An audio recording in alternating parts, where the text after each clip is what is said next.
কোরআন যদি শুদ্ধ না থাকে প্রথমেই আপনার নামাজ বাতিল হয়ে যাবে।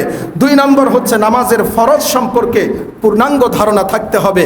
3 নম্বর হচ্ছে ওয়াজিব সম্পর্কে পূর্ণাঙ্গ ধারণা থাকতে হবে। এরপরে হচ্ছে নামাজ ভাঙ্গার যে কারণগুলো রয়েছে এগুলো সম্পর্কে পূর্ণাঙ্গ ধারণা থাকতে হবে।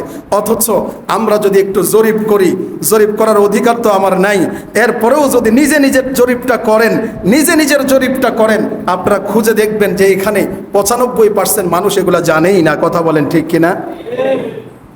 তাহলে ব্যবসা করার জন্য যেরকম ব্যবসা শেখা দরকার, না শিখলে লস হয়। খেলার মজা পাওয়ার জন্য যেরকম খেলা বোঝা দরকার, না হলে মজা পাওয়া যায় না। তো নামাজের মজা আপনি কেমনে পাবেন? নামাজের ভেতরে আপনি কেমনে মন ধরে রাখবেন? আপনি তো নামাজের আদ্যপান্ত আগাগোড়া কিছুই জানেন না। কথা বলেন ঠিক কিনা? আল্লাহ আমাদের বোঝার তৌফিক দান করুক। কয়েকটা উদাহরণ দেই আপনাদেরকে। মনে করেন ইমাম সাহেবের সাথে নামাজে দাঁড়িয়েছেন, কষ্ট হচ্ছে নাকি আপনাদের? ইমাম সাহেবের সাথে নামাজে দাঁড়িয়েছেন। ইমাম সাহেব সাধারণত একটু তাকবীরটা লম্বা করে বলি থাকে আমরা, ঠিক কিনা? আল্লাহু আকবার এইভাবে বলি না? আপনি ইমাম সাহেবের সাথে নামাজ পড়ার জন্য দাঁড়িয়েছেন, আপনার সব ঠিক আছে।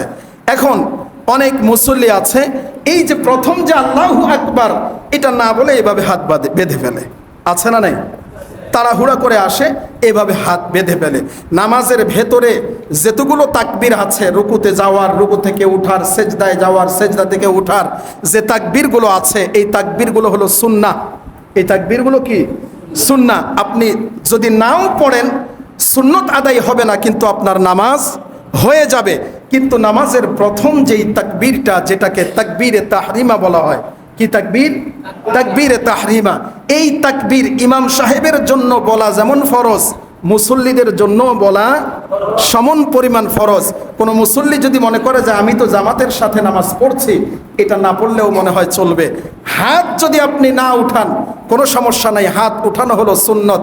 হাত যদি এভাবে বেঁধেও ফেলেন, নাও বাঁধেন, কোনো সমস্যা নেই, নামাজ হবে। কিন্তু প্রথম তাকবীরটা যদি না বলেন আপনার নামাজ ওইখানেই বাতিল হয়ে গেল, ঠিক কিনা বলেন? অথচ এটা সম্পর্কে আমরা জানি না। অনেক মুসল্লি আছে এরকম এসে দাঁড়ায় যায়, ইমাম সাহেব আল্লাহু আকবার বলছে, এটা একটা কথা। 2 নম্বর কথা হচ্ছে ইমাম সাহেব যখন লম্বা টানে আল্লাহু আকবার বলবেন, আর আপনিও তো ইমাম সাহেবের সাথে আল্লাহু আকবার বলবেন। কথা বলেন ঠিক কিনা? ইমাম সাহেবের সাথে আপনি আল্লাহু আকবার বলেছেন, ইমামের আল্লাহ চলছে, আপনি যদি আল্লাহু আকবার বলে ফেলেন, কথা কি বুঝতেছেন? ইমাম সাহেবের টান দিয়ে পড়ছেন, ইমাম সাহেব বলছেন আল্লাহ, এখনো আল্লাহতে আছেন, আপনি বলে ফেলেছেন আল্লাহু আকবার। আপনি কি ইমামের ইক্তেদায় আছেন, নাকি ইমামকে পিছনে ফেলে সামনে চলে গেছেন? কথা বলেন, ইমামের ইক্তেদায় আছেন নাকি ইমামকে ফেলে সামনে চলে গেছেন?